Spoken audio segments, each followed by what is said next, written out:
Wanita ini betul-betul sangat bersedih karena mengingat anaknya. Namun wanita ini tak pantang menyerah, dia harus kuat demi bertemu dengan kedua anaknya itu. Wanita malang ini pun terus berjalan sambil tergopoh-gopoh. Dan tiba-tiba seekor ular menggigit kakinya, hingga akhirnya dia pun pusing dan akibat gigitan ular itu dia pun seketika pingsan. Saat dia pingsan, kedua petugas ini pun menemukan si wanita.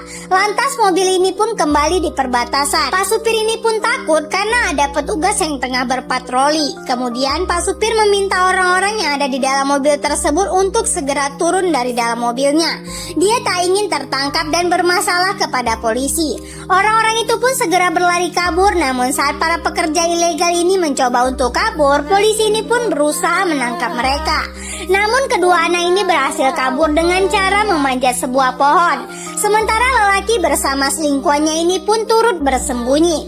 Namun polisi berhasil menangkap mereka. Saat Pak polisi melihat kedua anak itu di atas pohon, mereka berusaha untuk menurunkannya. Namun di saat Pak polisi sibuk menurunkan kedua anak itu, lelaki dan selingkuhannya itu pun berlari kabur dari polisi tersebut. Dan di saat mereka berusaha kabur, tak sengaja mereka menginjak ranjau yang dibuang oleh si istri tadi.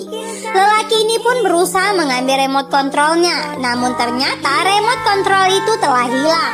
Sedangkan di tempat lain si istri ini masih di dalam perawatan dokter, berhasil diselamatkan oleh polisi ini.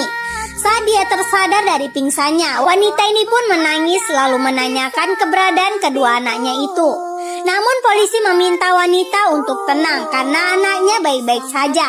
Tak berapa lama kedua anaknya itu pun masuk ke ruangan tersebut bertemu dengan ibu mereka. Dan setelah itu wanita ini dinyatakan sembuh. Kemudian wanita itu pun berterima kasih kepada para polisi yang telah menyelamatkan dia dan kedua anaknya. Setelah berterima kasih kepada kedua polisi yang telah menyelamatkannya itu, si anak ini pun memberikan remote kontrol kepada ibunya.